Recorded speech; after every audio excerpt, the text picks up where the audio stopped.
നമസ്കാരം, ഞാൻ സാജൻ, ചക്രയും സാജൻ. ഇപ്പം നമുക്ക് പറയാനുള്ളത് ഒരു നല്ല ചിത്രം കണ്ടു, കൽക്കി 2898. അതായത് നമ്മൾ ഇംഗ്ലീഷ് ചിത്രനെ കിടപടിക്കുന്നതിലോ കൂടുതലോ അതിൽ കൂടുതലാണ് ഈ ചിത്രം. പക്ഷെ ഒന്നുണ്ട്, ഇത് മനസ്സിലാക്കണമെങ്കിൽ നമ്മൾ കുറച്ച് പുറകോട്ട് പോകണം. മഹാഭാരത യുദ്ധം, അത് ശരിക്കും മഹാഭാരതത്തിലുള്ള എല്ലാം നമുക്ക് കുറച്ചെങ്കിലും മനസ്സിലാക്കിയെങ്കിൽ മാത്രമേ ഇത് ഫോളോ ചെയ്യാൻ പറ്റുള്ളൂ. അതുകൊണ്ട് എനിക്ക് കുറച്ച് കഥകൾ നേരത്തെ മലയാള അധ്യാപകന്മാർ പഠിപ്പിച്ചതും പിന്നെ സെക്കൻഡ് ലാംഗ്വേജ് മലയാളമൊക്കെ ആയതുകൊണ്ടും കുറച്ചൊക്കെ മഹാഭാരതത്തെക്കുറിച്ച് അറിയാം. അത് പോരാ. മാത്രമല്ല, ഇത് കണ്ട ശേഷം ഞാൻ വീണ്ടും എന്താണ് ഇങ്ങനെയൊക്കെ തോന്നി. ഈ മഹാവിഷ്ണുവിൻ്റെ 10ാമത്തെ അവതാരവും അവസാനത്തെ അവതാരവുമാണല്ലോ കൽക്കി. മത്സ്യം, കൂർമ്മം, വരാഹം, നരസിംഹം ഇങ്ങനെ പോകുന്നുണ്ടല്ലോ. നമുക്ക് അറിയാവുന്നതുകൊണ്ട് ഞാൻ വീണ്ടും ആവർത്തിക്കുന്നില്ല. അങ്ങനെ ഈ കുറച്ച് സാമൂഹിക ശക്തികളുടെ രീതിയിലുള്ള ഭരണം ജനങ്ങൾക്ക് അസഹ്യമായി തോന്നുമ്പോൾ ഉള്ളൊരു അവതാരമായിട്ടാണ് കൽക്കി. അവരവസാനം ഇവരെല്ലാം സമ്പന്നവർഗങ്ങളെല്ലാം എല്ലാം പാവങ്ങൾ കൊടുക്കാതെ ഈ രാജ്യം നശിപ്പിക്കുന്ന രീതിയിലാണ് നമ്മുടെ ഇതിൻ്റെ ഈ സിനിമയുടെ അവതരണം. കാരണം അപ്പോൾ എല്ലാ ജലാശയങ്ങളും വറ്റി വരളും, ഭൂമിയിൽ ഒന്നും ഉണ്ടാവില്ല. അങ്ങനെ മനുഷ്യന് അവസാനം ഒന്നും ഗതിയില്ലാതെ അലയുന്ന സമയത്ത് ഒരു ഗ്രാമം അല്ല ഒരു പട്ടണം മാത്രം അവശേഷിക്കും, കാശി. ആ കാശിയാണ് നമ്മുടെ ഇതിൻ്റെ ഭൂമിയിൽ വേറെ ഒന്നുമില്ല, ആ കാശി മാത്രമേ ഉള്ളൂ. ആ കാശിയാണെങ്കിൽ നമ്മുടെ സംവിധായകൻ്റെ ഭാവനയിൽ ഉണ്ടാക്കിയിരിക്കുന്നത് വെച്ചാൽ നമ്മുടെ ഈ ഈജിപ്തിലെ പിരമിഡൊക്കെ ഇരിക്കില്ലേ, അത് സ്തൂപം പോലെ ഇരിക്കില്ലേ, ഇത് കുത്തനെ നിർത്തിയിരിക്കുകയാണ്. ഈ കുത്തനെ നിർത്തിയിരിക്കുന്നതാണ് നമ്മുടെ ഇവിടെ ഭരിക്കുന്ന ഏറ്റവും വലിയൊരു ശക്തി എന്ന് പറയുന്നത് ഒരു മഹാവില്ലനാണ്. ആ വില്ലനാണെന്നറിയോ? നമ്മുടെ കമലഹാസൻ. എന്തുകൊണ്ട് പുള്ളി വില്ലനായി എന്നുള്ളതും ഇനി തുടർന്ന് അങ്ങോട്ട് ഇതിൻ്റെ 2ാം ഭാഗം വരുമെന്നുള്ളതും സംവിധായകൻ ബുദ്ധിപൂർവ്വം വെച്ചിട്ടുണ്ട്. ഈ സ്തൂപത്തിലുണ്ടല്ലോ, ഇതിന് പ്രത്യേക പേരുണ്ട്. അതിന് അവിടെ കടക്കണമെങ്കിൽ കുറച്ച് ബുദ്ധിമുട്ടുകളുണ്ട്. ആ ബുദ്ധിമുട്ടുകൾ നേരിട്ട് കടന്നാൽ മാത്രമേ അതിനകത്ത് എല്ലാം ഉണ്ട്. സ്വർഗ്ഗലോകം പോലെയാണ്. അതിൽ പച്ചപ്പുണ്ട്, അരുവികളുണ്ട്, വാട്ടർഫാൾസ് ഉണ്ട്, നമ്മുടെ മാളുകളിൽ കിട്ടുന്ന പോലത്തെ സുലഭമായിട്ടെല്ലാം കിട്ടും. പക്ഷേ അവിടെ നിന്ന് കടന്നുകൊടുക എന്ന് പറയുന്നത് കുറച്ച് ബുദ്ധിമുട്ടാണ്. അപ്പോൾ അങ്ങനെയാണ് ഇതിൻ്റെ കഥാകാരൻ, നമ്മുടെ സംവിധായകൻ ഇത് വെളിഞ്ഞെടുത്തിരിക്കുന്നത്. നമ്മുടെ ശോഭനയുണ്ട്, നല്ല അതിപ്രധാനമായ കഥാപാത്രമാണ്. പിന്നെ പ്രഭാസാണ് ഇതിനകത്ത് ശരിക്കും നമ്മളെ കൊണ്ടുപോകുന്നത്. പക്ഷേ ഇതിൽ ഞാൻ കുറച്ച് ആശ്ചര്യപൂർവ്വം കാണാതിരുന്നത് നമ്മുടെ DQനെയാണ്, ദുൽഖർ സൽമാനെയാണ്. കാരണം ദുൽഖർ സൽമാൻ ഈ പടത്തിൽ അഭിനയിച്ചിട്ടുണ്ടെന്നപ്പോൾ തന്നെ എനിക്ക് കാണാൻ വലിയൊരു ആകാംക്ഷയായി. ഇതിൽ ശോഭനയുണ്ട്, പ്രഭാസുണ്ട്, നമ്മുടെ അമിതാഭ് ബച്ചനുണ്ട്, പിന്നെ നമ്മൾ അറിയപ്പെടുന്ന ഒത്തിരി ആൾക്കാരുണ്ട്, അഭിനേതാക്കൾ കൊണ്ട് നിറഞ്ഞിരിക്കുകയാണ്. അപ്പോൾ തീർച്ചയായിട്ടും നമുക്കൊരു സമ്പുഷ്ടമായ രീതിയിൽ ഈ ചിത്രം കാണാം എന്നൊരു സന്തോഷം നമുക്കുണ്ട്. പക്ഷേ എനിക്ക് അല്പം നിരാശ തോന്നിയത് ഞാൻ ആരെ കാണാൻ വേണ്ടി ഉദ്ദേശിച്ച് പോയോ ആ ദുൽഖർ സൽമാൻ ചെറിയ വേഷമായിപ്പോയി. പക്ഷേ അങ്ങനെ ഈ കഥയിൽ വരാൻ പറ്റുള്ളൂ. പരശുരാമനായിട്ടാണ് നമ്മൾ ഇതിൽ ഇദ്ദേഹത്തിനെ കണ്ടിരിക്കുന്നത്. അതായത് നമ്മുടെ DQ ദുൽഖറിനെ. ഈ ചിത്രം കേരളത്തിൽ റിലീസ് ചെയ്താരെന്നറിയോ? ഈ പരശുരാമൻ ആര്? ദുൽഖർ സൽമാൻ. ഇപ്പം തന്നെ എത്രയോ കോടികളുടെ കളക്ഷൻ വന്നു കഴിഞ്ഞു, മിടുക്കനാണ്. അപ്പോൾ അത്ര നല്ല ചിത്രമായതുകൊണ്ടാണല്ലോ പുള്ളി ബുദ്ധിപൂർവ്വം കേരളത്തിൽ വിതരണത്തിനെടുത്തത്. അപ്പോൾ ആ രീതിയിലും പുള്ളിക്കാരന് നേട്ടങ്ങളേ ഉള്ളൂ. ഇനിയിപ്പോൾ വേറൊന്നുണ്ട്, ഇതിൽ ഈ പരശുരാമൻ എന്ന് പറയുന്ന ആൾ ഇതിൻ്റെ അവസാന ഭാഗത്ത് ഇനി വരാൻ പോകുന്നത് ആരുടെയാണ്? വലിയൊരു കഥാപാത്രമായിട്ട് വരുന്ന രീതിയിലാണ് ഇതിൻ്റെ കഥ അന്ത്യം. അപ്പോൾ പിന്നെ ഏതായാലും നമുക്ക് നിരാശപ്പെടേണ്ട കാര്യമില്ല, നല്ലൊരു പടം. പിന്നെ ഇതിനകത്ത് നമ്മുടെ അമിതാഭ് ബച്ചൻ്റെ ഒരു പ്രകടനമുണ്ട്, നല്ല ഫൈറ്റുണ്ട്, കിടിലം തന്നെ പറയാം. ഇപ്പോൾ ഏതായാലും നമ്മുടെ ഈ കൽക്കിയുടെ ജനനം എങ്ങനെയെന്ന് വെച്ചാൽ, അപ്പോൾ ഞാനത് പ്രത്യേകിച്ച് ഒരു ചെറുതായിട്ടൊന്ന് പറഞ്ഞിട്ട് പോകാം. വിഷ്ണു പുരാണത്തിൽ ധനുമാസത്തിലെ കൃഷ്ണപക്ഷത്തിൽ അഷ്ടമി നാളിൽ വിഷ്ണുദേവൻ്റെയും സുമതിയുടെയും പുത്രനായി കൽക്കി ജനിക്കും. ശംബാനയാണ് ജന്മസ്ഥലം. ദേവദത്തൻ എന്ന വെളുത്ത കുതിരയാണ് കൽക്കിയുടെ വാഹനം. ദേവദത്തൻ്റെ പുറത്തിരുന്ന് കത്തിജ്വലിക്കുന്ന വാളുമായി ഭഗവാൻ കൽക്കി ഈ ലോകത്തെ ദുഷ്ടജനങ്ങളെ നിഗ്രഹിക്കും. കൽക്കിയുടെ പ്രധാന ലക്ഷ്യം കലിയെ വധിച്ച് സത്യയുഗം സ്ഥാപിക്കുക എന്നതാണ്. പരശുരാമൻ കൽക്കിയുടെ ആചാര്യനായിരിക്കും. പരശുരാമനാണ് നമ്മുടെ അടുത്ത കൽക്കിയുടെ ആചാര്യൻ. അപ്പം നമുക്ക് ദുൽഖർ സൽമാനിൽ നല്ലൊരു റോള് നമുക്ക് പ്രതീക്ഷിക്കാമല്ലേ. ഏകദേശം 1000 വർഷത്തോളം കൽക്കി സംഭാല ഭരിക്കും. ഈ കാലയളവിൽ എല്ലാ ചിരഞ്ജീവികളും കൽക്കിയെ കാണാനായിട്ട് എത്തും. അങ്ങനെ പോകുന്നു നമ്മുടെ കൽക്കിയുടെ. പിന്നീട് നമുക്കിതിനകത്ത് പറയാനുള്ള സംഭവം എന്ന് വെച്ചാൽ, ദശാവതാരത്തെക്കുറിച്ച് ഞാൻ പറഞ്ഞല്ലോ. ദശാവതാരത്തിൽ നമ്മൾ കാണുന്നതിൽ പ്രധാനമായിട്ടുള്ള സംഭവം വെച്ചാൽ പല പല അവതാരങ്ങൾ വന്നു പോകുന്നുണ്ടല്ലോ. അതിന് നമ്മൾ പ്രത്യേകിച്ച് കണ്ട മഹാഭാരത യുദ്ധത്തിൽ തന്നെ അവതാരങ്ങളെ മാറ്റിയെടുത്ത് കാണാൻ പറ്റില്ല. അതിൽ മഹാഭാരത യുദ്ധം എന്ന് പറയുന്നത് തന്നെ 2 സഹോദര കുടുംബങ്ങളുടെ യുദ്ധമാണല്ലോ, പാണ്ഡവരും കൗരവരും. ഈ പാണ്ഡവരും കൗരവരും എന്ന് പറയുന്നത് സഹോദരങ്ങളാണ്. അവർ രാജ്യത്തിന് വേണ്ടിയിട്ടും അധികാരത്തിന് വേണ്ടി നടത്തുന്ന യുദ്ധമാണ്. ഈ യുദ്ധത്തിൽ നമ്മൾ സാധാരണ നമ്മൾ ഈ യുദ്ധത്തിനെ ഈ രീതിയിൽ കൊണ്ടുപോകുന്നത് നമ്മൾ ശകുനി എന്നൊരാളിനെ കുറിച്ച് പറയും. ശകുനിയെ നമ്മൾ കാണുന്നത് തീർച്ചയായിട്ടും മുടന്തൻ, ഈ പകിടയൊക്കെ ഇങ്ങനെ ഉരുട്ടി വരുമല്ലോ, അയാളാണ് ദുഷ്ടൻ എന്ന് ആണ് നമ്മൾ ധരിച്ചു വെച്ചിരിക്കുന്നത്. പക്ഷേ അങ്ങനെ അല്ല. സംഭവത്തിൽ ശകുനിയെക്കുറിച്ച് നമ്മൾ ശരിക്കും അറിയുമ്പോൾ നമുക്കല്പം സിമ്പതി തോന്നും ശകുനിയോട്. ഇപ്പം നമ്മൾ ഈ വടക്കം വീരഗാഥയിൽ ചന്തു നമ്മൾ കണ്ടത് എന്താ, മാറ്റച്ചുരുക കൊടുക്കാത്ത ആളാണ് ചന്തു. ആര്? അയാളെ ദുഷ്ടകഥാപാത്രമാണ് നമ്മൾ കാണുന്നത്. പക്ഷേ നമ്മുടെ എൻട്രിയുടെ വടക്കം വീരഗാഥയിൽ മമ്മൂട്ടി ആ റോൾ എടുത്തപ്പോൾ മമ്മൂട്ടിയുടെ കഥാപാത്രം എങ്ങനെയായി? ചന്തു ഹീറോ ആയി മാറിയില്ലേ? അതുപോലെ ഒരു കഥാപാത്രമാണ് ഈ മഹാഭാരതത്തിലെ ശകുനി. ശകുനിയെ കുറിച്ച് അല്പം ഞാൻ പറയാം. കൗരവരും പാണ്ഡവരും. അപ്പോൾ ഈ കൗരവ കുലത്തിൽ 100 ആണുങ്ങളും 1 സഹോദരിയുമാണുള്ളത്. ആ ഒരു സഹോദരി ആരാണെന്നറിയോ? നമ്മുടെ ഗാന്ധാരി. അതെ, നമ്മുടെ ഗാന്ധാരി. നമ്മുടെ ഗാന്ധാരി എന്ന കഥാപാത്രം ഈ കുടുംബത്തിൽ എങ്ങനെ വന്നു എന്നാലും ചോദിച്ചാൽ അതിനൊരു ചതിയുണ്ട്. ഭീഷ്മരുടെ ചതിയാണ്. ഭീഷ്മർ എങ്ങനെ ചതിച്ചാണ്?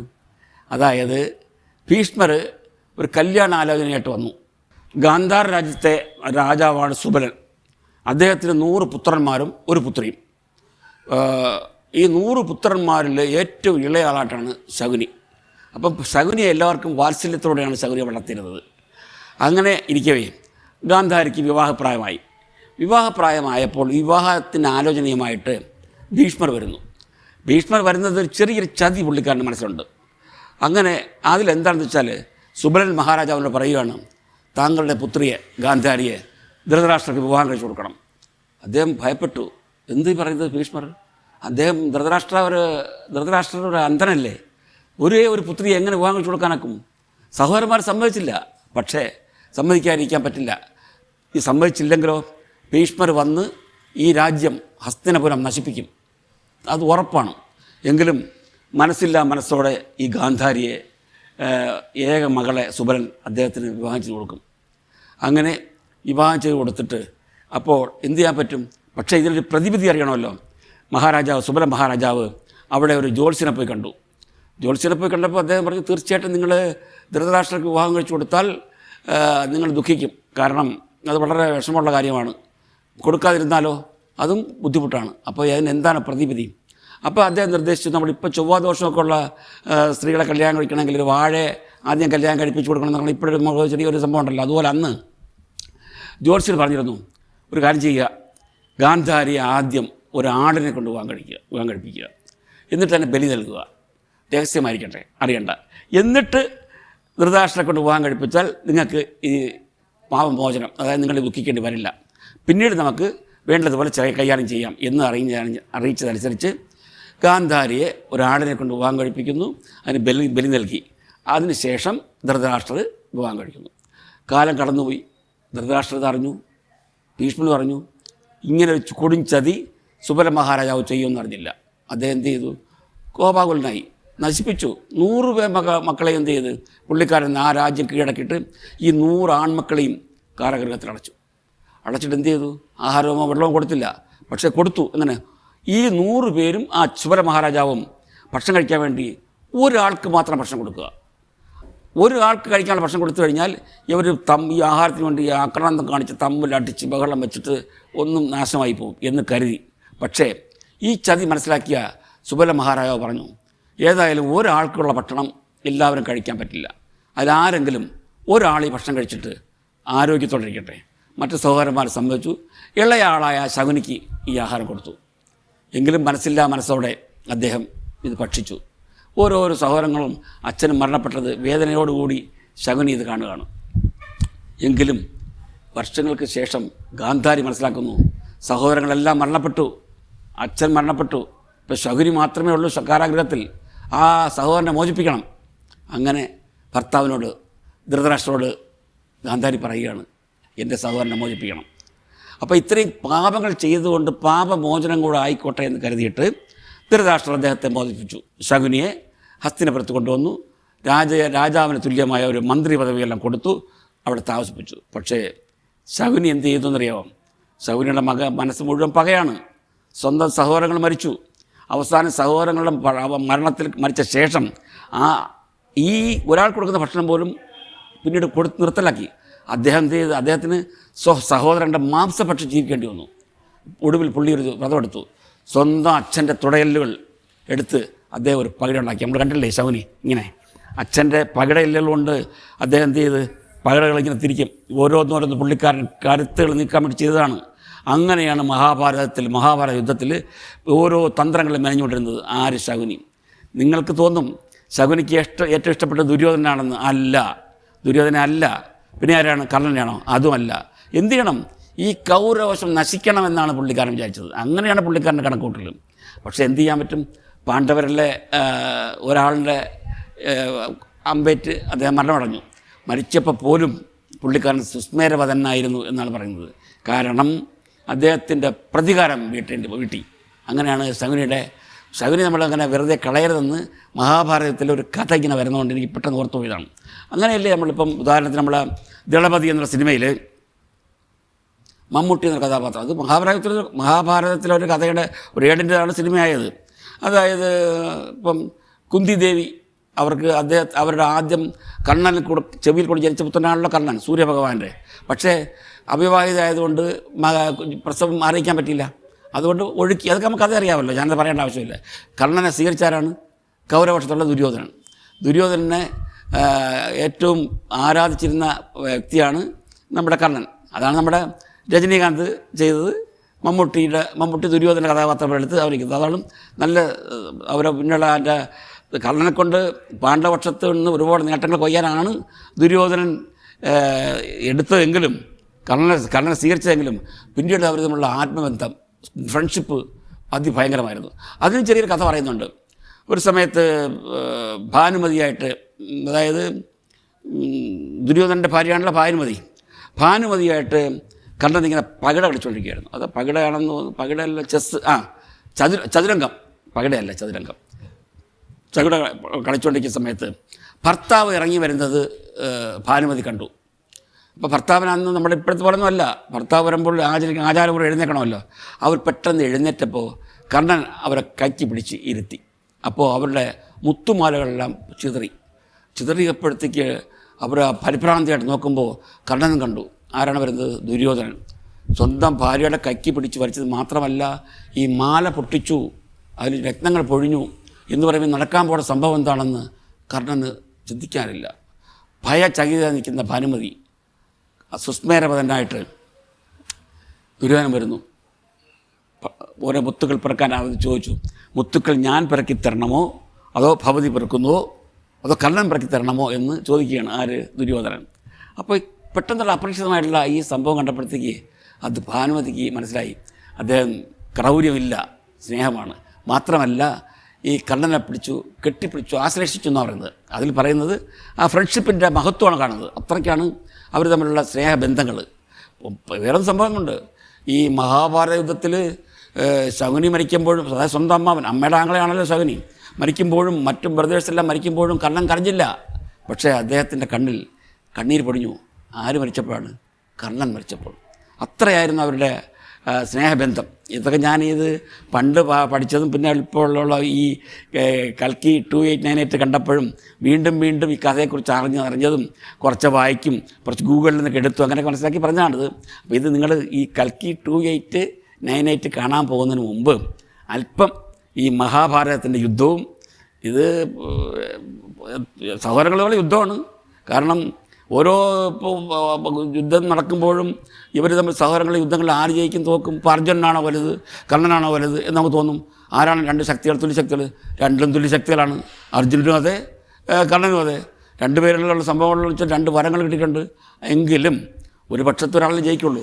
ഇതിനിടയ്ക്ക് ചോദ്യങ്ങളുണ്ട്. ഞാൻ പണ്ട് ആലോചിച്ചതാണ് ഇത്. ഒരു പക്ഷേ നമ്മുടെ കവിയൂർ പൊന്നമ്മ ചേച്ചി അമ്മയായിട്ടും, പിന്നെ അതായത് പാണ്ഡവരുടെ അമ്മയായിട്ടും, കർണൻ മമ്മൂട്ടിയായിട്ടും വന്നിട്ട് ഇദ്ദേഹം കർണൻ തോക്കണമല്ലോ. കർണൻ തോക്കണമെങ്കിൽ അമ്മ പോയിട്ട് അദ്ദേഹം തോക്കണമെന്ന് പറയാൻ പറ്റുമോ?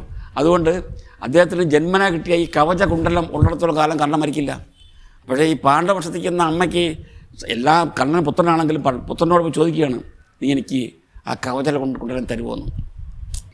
അപ്പോഴും കർണൻ അമ്മയോട് പറഞ്ഞു, അമ്മ ഒന്നുകൊണ്ട് പേടിക്കണ്ട, ഞങ്ങൾ 5 പേര് അമ്മയ്ക്ക് ഉണ്ടാവും മക്കളായിട്ട്. അപ്പം 5 പേര് അവിടെയുണ്ട്, ഇയാളുമുണ്ട്. അതായത് അർജുനനും ഇദ്ദേഹവും മരിച്ചാലും അമ്മയ്ക്ക് 5 മക്കളുണ്ടാവും എന്നുള്ളതാണ്. അമ്മ ഒന്നാണ് ഞാൻ ആലോചിക്കുകയാണ്. അന്നേരം നമ്മുടെ കവിയൂർ പൊന്നമ്മയുടെ അഭിനയിക്കുകയാണെങ്കിൽ അവരുടെ വിഷമം അമ്മയുടെ. ഇപ്പുറത്ത് ഈ കവച കുണ്ടലം ഊരി കൊടുക്കുമ്പോൾ, അമ്മയ്ക്ക് കൊടുക്കുമ്പോൾ മമ്മൂട്ടിയാണ് അഭിനയിക്കുന്നതിൽ ആ മുഖത്തുണ്ടാകുന്നൊരു അഭിനയം എനിക്ക് വേറെ ആരെല്ലാം അങ്ങനെ കാണാൻ കഴിയില്ല. ഇപ്പോൾ ഇത്രത്തോളം കാലം ഞാൻ കാണുന്നത്. അങ്ങനെ ഞാൻ കാണുന്നതാണ് ചില അഭിനേതാക്കളെ മനസ്സിൽ കണ്ടുകൊണ്ട് എന്തിന് നമ്മൾ ചില രംഗങ്ങൾ നമ്മൾ സ്വാഭാവികമായിട്ട് നമ്മൾ ചില അഭിനേതാക്കളെ മനസ്സിൽ കാണും. അങ്ങനെ ഓർത്തു പോയതാണ്. അപ്പോൾ അതുപോലുള്ള സംഭവങ്ങൾ നമ്മൾ തീർച്ചയായിട്ടും ഈ മഹാഭാരതത്തിൽ കർണനാണോ വലുത്, അർജുനനാണോ വലുത്, അതോ അല്ല ഭീമനാണോ വലുത്, യുധിഷ്ഠിരൻ അതായത് ധർമ്മപുത്രർ അദ്ദേഹമാണോ വലുത്, ഇങ്ങനെയൊക്കെ നമുക്ക് ചോദിച്ചാൽ ഓരോരുത്തരുടെയും എടുത്തെടുത്ത് പറയുകയാണെങ്കിൽ എല്ലാവരും വലിയ വലിയ കഥാപാത്രങ്ങളാണ്. ഇത്രയും കാലം നിങ്ങളുടെ മനസ്സിൽ ശകുനിയായിരുന്നല്ലോ. അല്ല, ശകുനിയുടെ പ്രതികാരം നോക്കിക്കൊള്ളണം. അതൊക്കെ നമ്മളിനി ഇപ്പം പറഞ്ഞു കഴിഞ്ഞു. സഹോദരങ്ങളെ കൊന്ന് എല്ലായി, അച്ഛനെ കൊന്നു, മാത്രമല്ല വീണ്ടും ഇദ്ദേഹത്തിന് ഭക്ഷണം കൊടുത്തില്ല. അപ്പോൾ അദ്ദേഹത്തിൻ്റെ മനസ്സിലുണ്ടാകുന്ന ഒരു രോഷം അങ്ങനെ ഉണ്ടാവും. അതൊക്കെയാണ് ഞാൻ പറഞ്ഞത്. അപ്പോൾ ഇത് പറഞ്ഞത് ഇത് നമ്മുടെ ഈ ചിത്രത്തിലെ ഈ 2898 കമലഹാസൻ എന്തുകൊണ്ട് വില്ലനായി? സാധാരണ വില്ലനായിട്ട് കമലഹാസൻ അഭിനയിക്കുമോ? ഇല്ല. അപ്പോൾ ആ കഥയിൽ തീർച്ചയായിട്ടും ഒരു അദൃശ്യ ശക്തിയായിട്ട് ഈ രാജ്യത്ത് ഏറ്റവും ഭയങ്കര അധികാര പവറിലിരിക്കുന്ന കമലഹാസനാണ് ഈ 2898 ഏറ്റവും നല്ലൊരു കഥാപാത്രം. പക്ഷേ നമുക്ക് എന്ത് ചെയ്യാൻ പറ്റും? അശ്വത്ഥമാവായിട്ടുള്ള ഇദ്ദേഹത്തിനെ നമുക്ക് മാറ്റിയെടുത്താൻ പറ്റും. ആരാണ്? അമിതാഭ് ബച്ചൻ. അശ്വത്ഥമാവിന് ഒരു ശാപം കിട്ടിയിട്ടുണ്ട്. സാക്ഷാൽ ശ്രീകൃഷ്ണൻ എന്ത് ചെയ്തിരുന്നു? ഉത്തരയുടെ ഗർഭത്തിലിരിക്കുന്ന കുഞ്ഞിനെ അശ്വത്ഥമാവ് നശിപ്പിക്കാൻ ശ്രമിച്ചപ്പോൾ കൃഷ്ണൻ ശപിച്ചില്ലേ?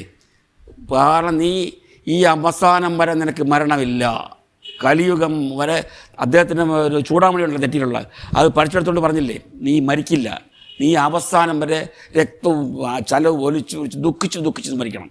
പക്ഷേ അതിന് പ്രതിവിധി കൊടുത്തു. നിനക്ക് അടുത്ത ഒരു യുഗത്തിൽ നിനക്ക് പാപമോചനം ലഭിക്കും എന്നൊരു വരം കൂടെ കൊടുത്തിട്ടാണ് ഭഗവാൻ മാറിയത്. പക്ഷേ ഇതിന് സംഭവം വെച്ചാൽ ഇപ്പം നമ്മൾ ഭീഷ്മർ ശരശൈ കിടക്കുന്നു. അതിന് മതിയായ കാരണങ്ങളുണ്ട് ഇല്ലേ? എന്തുകൊണ്ടാണ് ഭീഷ്മർക്ക് ശരശൈ കൊടുക്കേണ്ടി വന്നത്? ഈ ഭീഷ്മരാണല്ലോ ഇത്രയും പ്രശ്നം ധൃതരാഷ്ട്രനെ കൊണ്ട് ഈ അന്ധനാളിനെ കൊണ്ട് ഗാന്ധാരി കല്യാണം കഴിപ്പിച്ചത് ഇല്ലേ? ഭീഷ്മർ ചെയ്തിട്ടുള്ള പ്രവൃത്തികൾ എന്തൊക്കെയാണ്? അപ്പോൾ നമുക്ക് ഓരോ കഥാപാത്രങ്ങളും ഭീഷ്മരായാലും ശരി, അശ്വത്ഥമാവായാലും ശരി, പിന്നെ അർജുനനായാലും ശരി, നകുലനായാലും ശരി, സഹദേവനായാലും ശരി, പാണ്ഡവരുടെ ഏറ്റവും യോദ്ധാവായിട്ടുള്ള ഭീമസേവനെക്കുറിച്ചായാലും ശരി, ഓരോരുത്തരുടെ കഥകളും നമ്മൾ വായിക്കുമ്പോൾ നമുക്ക് ഹീറോ ആയിട്ട് തോന്നുമെങ്കിലും അവരെന്തെല്ലാം ദുഷ്ക്രിയകളാണ് ചെയ്തത്, സൽക്രിയകളാണ് ചെയ്യുന്നുള്ളത് ശരിക്കും അതിന് തീർച്ചയായിട്ടും ഡെഫിനേഷനുണ്ട്. അതിന് സത്യസന്ധമായ ഒരു കാരണങ്ങളുണ്ട്. അപ്പം നമ്മൾ ഓരോരുത്തരെക്കുറിച്ച് ഇപ്പം ഞാൻ ഒരു സിനിമ എടുക്കുന്നു, അർജുനെ കുറിച്ചായിട്ട് എടുക്കുമെങ്കിൽ അർജുനായിരിക്കും ഹീറോ, കർണനായിരിക്കുമെങ്കിൽ കർണനായിരിക്കും, യുധിഷ്ഠിരനാണെങ്കിൽ മൂത്തയാൾ അദ്ദേഹമാണെങ്കിൽ അദ്ദേഹമായിരിക്കും ഈ ഹീറോ. അപ്പോൾ എങ്കിലും ഞാൻ പറഞ്ഞു നിർത്തുന്നതിന് മുമ്പായിട്ട് എൻ്റെ മനസ്സിൻ്റെ ഉള്ളിൽ ഒരു ഹീറോ ആയിട്ട് ഞാൻ കാണുന്നത് കർണൻ തന്നെയാണ്. പിന്നെ നമ്മുടെ DQ അടുത്ത പരശുരാമനായിട്ട് കാണുമ്പോൾ ഞാൻ DQവിനെ, അതായത് ദുൽഖർ സൽമാനെ ഞാൻ ഹീറോ ആയിട്ട് കാണും. ഓക്കെ, ഇന്ന് ഇതുകൊണ്ട് പറഞ്ഞ് ഇന്ന് ഇത്രയും പറഞ്ഞുകൊണ്ട് ഞാൻ നിർത്തുന്നു. വീണ്ടും നമുക്ക് അടുത്ത ഒരു സിനിമാ കഥയുമായിട്ട് വരാം. അതും ഒരു വലിയ ബ്രഹ്മാണ്ഡ സിനിമയുടെ കഥയായിരിക്കും. നിങ്ങൾക്ക് ഊഹിക്കാൻ കഴിയും. ഞാനിപ്പോൾ പറയുന്നില്ല, കാരണം ഞാൻ നിങ്ങളുടെ മുമ്പിൽ അവതരിപ്പിക്കുന്നതിന് മുമ്പായിട്ട് ആ സിനിമ കണ്ട ശേഷമേ ഞാൻ നിങ്ങളുടെ മുമ്പിൽ അവതരിപ്പിക്കുള്ളൂ. ഇപ്പോൾ സിനിമയെക്കുറിച്ച് അറിയാം, തീർച്ചയായിട്ടും അടുത്ത എപ്പിസോഡ് അതായിരിക്കും. നന്ദി, നമസ്കാരം. വീണ്ടും ഓർമ്മിപ്പിക്കുന്നു, എനിക്കിപ്പം ഒരുപാട് നിങ്ങളടുത്ത് പറഞ്ഞ് ഓർമ്മിപ്പിക്കുന്നതുകൊണ്ട് എനിക്ക് ശരിക്കും സബ്സ്ക്രൈബേഴ്സ് നിങ്ങൾ ചെയ്യുന്നുണ്ട്, ലൈക്കും ചെയ്യുന്നുണ്ട്. വളരെ സന്തോഷമാണ്. വീണ്ടും ആവർത്തിക്കുന്നത് മറക്കാതിരിക്കാൻ. നന്ദി, നമസ്കാരം.